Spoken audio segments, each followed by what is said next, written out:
OG lady super star Anushka ഷെട്ടിയുടെ Ghati OTT വന്നിട്ടുണ്ട്. Amazon പ്രൈമിലാണ് stream ചെയ്യുന്നത്. ഒരുവിധം എല്ലാ ലാംഗ്വേജിലും അവൈലബിൾ ആണ്, including Malayalam. So OG lady super സ്റ്റാറിന് വിളിക്കാൻ അതിനനുസരിച്ചുള്ള കാരണങ്ങളുണ്ട്. പലരെയും പോലെ സോ കോൾഡ് അല്ലെങ്കിൽ സ്വയം പ്രഖ്യാപിത ലേഡി സൂപ്പർ സ്റ്റാർ അല്ല. സ്ത്രീകളെ വെച്ചിട്ട് ഇപ്പൊ സിനിമ എടുക്കുന്നില്ല, സ്ത്രീകൾക്ക് കിടിലൻ ക്യാരക്ടേഴ്സ് കിട്ടുന്നില്ല എന്ന് നാഴികയ്ക്ക് 40 വട്ടം കരഞ്ഞുകൊണ്ടിരിക്കുന്ന ഈ കാലത്ത് അല്ല, അന്തക്കാലത്ത് അരുന്ധതി ഇറക്കി വിട്ട ആളാണ്. എനിക്ക് തോന്നുന്നില്ല ബാഹുബലിയിലെ ദേവസേന എന്ന ക്യാരക്ടർ ഇന്ത്യൻ സിനിമയിൽ ഇത്രയും നന്നായി ചെയ്യാൻ വേറൊരാളില്ല.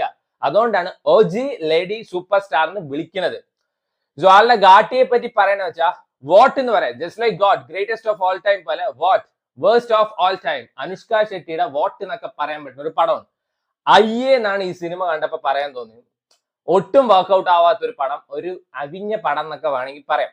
സോ ഈ സിനിമയിലെ ഏറ്റവും വലിയ നെഗറ്റീവ് അനുഷ്ക ഷെട്ടിയുടെ മുഖത്ത് VFX മിനുക്ക് പണികളെ എന്തൊക്കെയോ ചെയ്തിട്ടുണ്ട്. അത് ഭയങ്കര ആർട്ടിഫിഷ്യൽ ആയിരുന്നു, അൺനാച്ചുറൽ ആയിട്ടാണ് അത് സാധനം തോന്നിയിട്ടുണ്ടായിരുന്നത്. എടേ ഇപ്പൊ ആളുടെ ശരിക്കുള്ള മുഖം കാണിച്ച എന്താ പ്രശ്നം? തടി കൂടിയതൊക്കെയാണോ പ്രശ്നം? If you can do something properly better don't do. ഇങ്ങനെ ഒരു അപരാധം ആക്കി വിടുന്നേക്കാളും ഒറിജിനൽ ഫേസ് കാണിക്കുന്നതായിരുന്നു നല്ലത്. ഇത് മേക്കപ്പ് ഒക്കെ ഇട്ട് കയറ്റിയ ഒരു ജീവൻ ഇല്ലാത്ത ബൊമ്മയെ പോലെയായിരുന്നു ആള്. ആൻഡ് ഫസ്റ്റ് ഹാഫില് ഫുൾ ടൈം മാമ മാമ മാമ വിളിച്ചിട്ട് ഉയരെടുത്തുണ്ട്. അപ്പൊ സെക്കൻഡ് ഹാഫ് കിടുവാണെന്നല്ല, അങ്ങനെയല്ല. സെക്കൻഡ് ഹാഫില് അനുഷ്ക ഷെട്ടിക്ക് ബാലയ്യയുടെ പ്രേതം കയറിയ പോലെയായിരുന്നു. ഒരു ഗോഡൌണിൽ പോണു, 50 പേരെ വെച്ച് അടിച്ചിടുന്നു. അടുത്ത സ്ഥലത്ത് പോണു 1 vs 20, പിന്നെ ഒരു 1 vs 60. ഇതെന്തോന്നിത്? ഇവരുടെ കയ്യിൽ തോക്കും പരിപാടികളൊക്കെ ഉണ്ട്. അനുഷ്ക ഷെട്ടി പോയിട്ട് ഏതൊരു സ്ക്രൂ ഡ്രൈവർ പോലത്തെ സാധനം എടുത്തിട്ട് അക്കത്തിന് കഴുത്തിൽ കുത്തി കൊല്ലുണ്ട്. വില്ലന്മാര് അതിലേറെ കോമഡി പീസ്. എന്നാ ചേച്ചി കുത്തിക്കോ, ഇതാ എന്റെ കഴുത്ത് പറഞ്ഞിട്ട് കാണിച്ചു കൊടുക്കുന്നു. ഒരു കോമാളി സൂപ്പർ മാർക്കറ്റ് ആയിരുന്നു ഇതിലത്തെ വില്ലന്മാര്. ഒന്നിനും കൊള്ളാത്ത നിർഗുണന്മാര് എന്നൊക്കെ വേണമെങ്കിൽ പറയാം.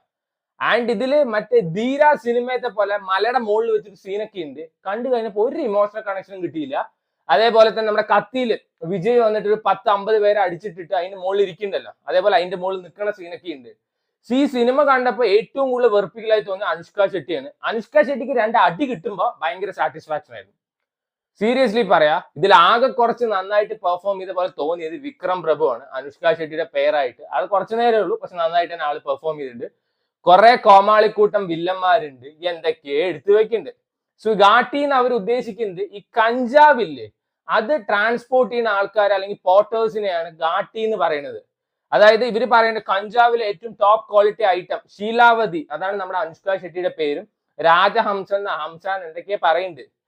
സോ ആ ഒരു കഞ്ചാവിന് എതിരെയുള്ള പോരാട്ടം പോലെയാണ് അവസാനം ആക്കിയിട്ടുണ്ടായിരുന്നത്. ശരിക്കും അങ്ങനെയല്ല. ശീലാവതി പറഞ്ഞ കഞ്ചാവ് ഒരു ഗ്രൂപ്പ് ഓഫ് ആൾക്കാർക്ക് മാത്രമേ വിൽക്കാൻ പാടുള്ളൂ. അങ്ങനെ വേറെ ആരെങ്കിലും വിറ്റാൽ അവരെ കൊല്ലും. അങ്ങനെയാണ് ഈ സിനിമ പോണത്.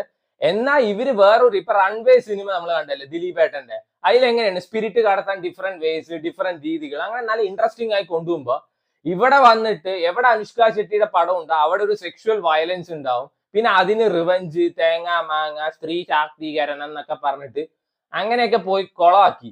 എന്നാൽ നല്ലൊരു രീതിയിൽ ഇവര് ഡിഫറെന്റ് വേസിൽ കഞ്ചാവ് കടത്തുന്നു, അവർക്കെതിരെ കളിക്കുന്നു. അങ്ങനെയൊക്കെയാണെന്ന് വെച്ചാൽ കുറച്ചും കൂടി നന്നായേനെ. ഞാൻ തമിഴ കണ്ട്, തമിഴിന്റെ ഭയങ്കര ശോകമായിരുന്നു. എസ്പെഷ്യലി ഇതിൽ എന്താണ് ചൈലോരെ എന്ന് പറഞ്ഞിട്ടൊരു പാട്ടുണ്ട്. ആ പാട്ടില് അനുഷ്ക ഷെട്ടിയുടെ ഫേസ് ഇവർ VFX മിനുക്ക് പണികൾ ചെയ്തിട്ട് കൊളാക്കി വെച്ചിട്ടുണ്ടെന്ന് വേണമെങ്കിൽ പറയാം. എനിക്ക് ഒട്ടും വർക്കായിട്ടില്ല. ഇതിലും നല്ല പടം മറ്റേ അനുഷ്ക ഷെട്ടി ഉണ്ണി മൂന്നനൊക്കെ ആയിട്ടൊരു പടമല്ല, അത് ഇതിലും നല്ലൊരു സിനിമയായിട്ടാണ് പേഴ്സണലി എനിക്ക് തോന്നിയത്. സോ വേണ്ടവർ കണ്ടു നോക്കാം. എനിക്ക് ഒട്ടും വർക്കാവാത്തൊരു പടമാണ്. എല്ലാ ഭാഷയിലും ആമസോൺ പ്രൈമിൽ അവൈലബിൾ ആണ്. So try it out.